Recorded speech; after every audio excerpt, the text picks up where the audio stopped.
जाकी रही भावना जैसी प्रभु सूरत तिन देखी कैसी, ऐसा कहा जाता है। यानी कि जिसकी जैसी भावना उसका वैसे लिए भगवान का स्वरूप होता है। मूर्तिकार ने अपनी ही ऐसी भावना के साथ राम दरबार के अमूर्त रूप को मोहिनी रूप में ढाला है और भगवान को सजाने के लिए, उनकी आभा बढ़ाने के लिए स्वर्णकारों ने अपनी कल्पना के आधार पर गहने बनाए। देखिए,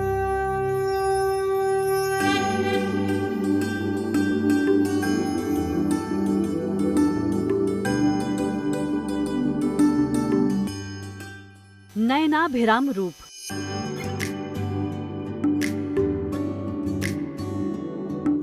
मुख से बोलती संगमरमर शिला से आया गौरवर्ण। दिवाकर से दमकते पीत वस्त्र। नख से ललाट तक शोभा बढ़ाते हीरे, पन्ने और सोने के आभूषणों का आलोक। सिंहासन पर शान से विराजमान श्री राम जानकी की शोभा देख संसार मुग्ध है, चमत्कृत है, विस्मृत है। राघव के इस रूप को गढ़ने वाले मूर्तिकार जयपुर के सत्यनारायण पांडे हैं, तो वहीं उनके शुभ वस्त्रों के निर्माण का दायित्व दिल्ली के डिजाइनर अंकुर अग्रवाल को दिया गया था। इसी क्रम में भगवान के आभूषण सूरत के हीरा व्यापारी मुकेश पटेल ने भेंट किए हैं। 1000 कैरेट डायमंड, 25 किलो सोना और 30 किलो चांदी के आभूषणों से राजा राम के दरबार का श्रृंगार हुआ है। रामलला सरकार की जो प्रतिमा है वो एक 5 वर्षीय बालक की है और उनके पोशाक बनाते वक्त ये ध्यान में रखना बहुत ज़रूरी था कि वो एक 5 वर्षीय बालक हैं। वो मर्यादा पुरुषोत्तम राम का बचपना है, वो बचपन है, मतलब वो उनकी एक किशोर अवस्था का एक प्रतिमा है। और अब जब राम दरबार की जो पोशाक बनाई जा रही है वो राजा राम की बनाई जा रही है, उनके भाइयों की बनाई जा रही है, माँ जानकी की बनाई जा रही है। तो वो बनाने में एक अलग ही कहना मतलब चैलेंज भी है और मज़ा भी आ रहा था। और सही बताऊँ आपको तो कि क्योंकि प्रतिमा आखिरकार एक पत्थर पर उकेरी जाती है, तो जब मैं बार पहली भी जब रामलला के लिए बनाया तब भी और आज भी मैं कहूँगा कि किसी इंसान के लिए बनाना बहुत आसान होता है, क्योंकि वो बता पाता है, वो कह पाता है कि कैसे हमें क्या अच्छा लग रहा है, ये फिटिंग अच्छी है, बुरी है, गंदी है, ढीला चाहिए, टाइट चाहिए। बट प्रतिमा के साथ वार्तालाप स्थापित करना, वो संपर्क स्थापित करना और उनके मन की मंशा जान पाना, ये एक बहुत बड़ी एक्सरसाइज है, एक बहुत बड़ी तपस्या की तरह है। राम दरबार में स्थापित प्रतिमाएं सिर्फ धार्मिक आस्था का प्रतीक भर नहीं, बल्कि वैज्ञानिक सोच और शिल्पकला का बेजोड़ उदाहरण भी हैं। राम दरबार की मूर्तियों को 40 साल पुराने संगमरमर पत्थरों पर उकेरा गया है। बताया जा रहा है कि इन मूर्तियों की चमक समय के साथ मध्यम होने की जगह हर जलाभिषेक के साथ बढ़ती चली जाएगी।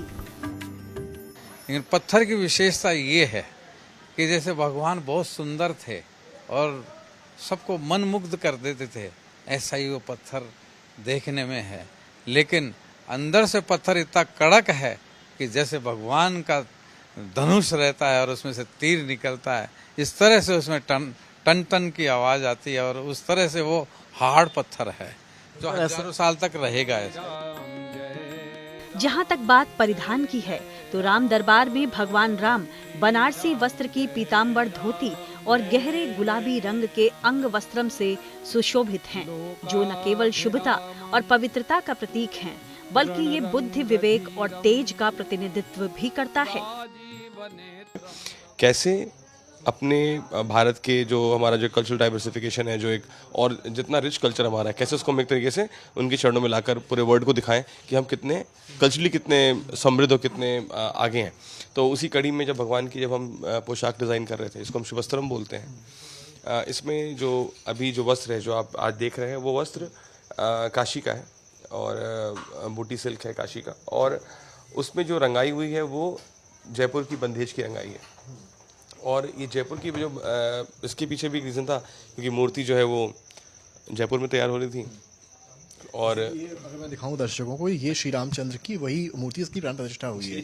तो ये आप जिसमें बता रहे हैं, ये जो येलो है ये कलर ही है जी हाँ, कलर भी है, बट आप अगर नज़दीक से देखेंगे और शायद आपकी कैमरा के माध्यम से आप लोग बाकी लोग भी देख पाएंगे, तो इसमें जो रंगाई हुई है वो बंधेज की है, जो कि राजस्थान की परंपरागत रंगाई है। बहुत शुभ माना जाता है हिंदू धर्म में। पीताम्बर है, क्योंकि मैंने यही क्योंकि आज प्रथम दिन था, आज प्राण प्रतिष्ठा का दिन था, तो प्रभु श्री राम वैसे भी उनको हम मतलब विष्णु जी के वो हैं, और पीताम्बर उन्हें बोला जाता है। कि नीचे नीचे आपने यहाँ पर ग्रीन कलर की कढ़ाई है, हैंड एम्ब्रॉयडरी है पूरी जी।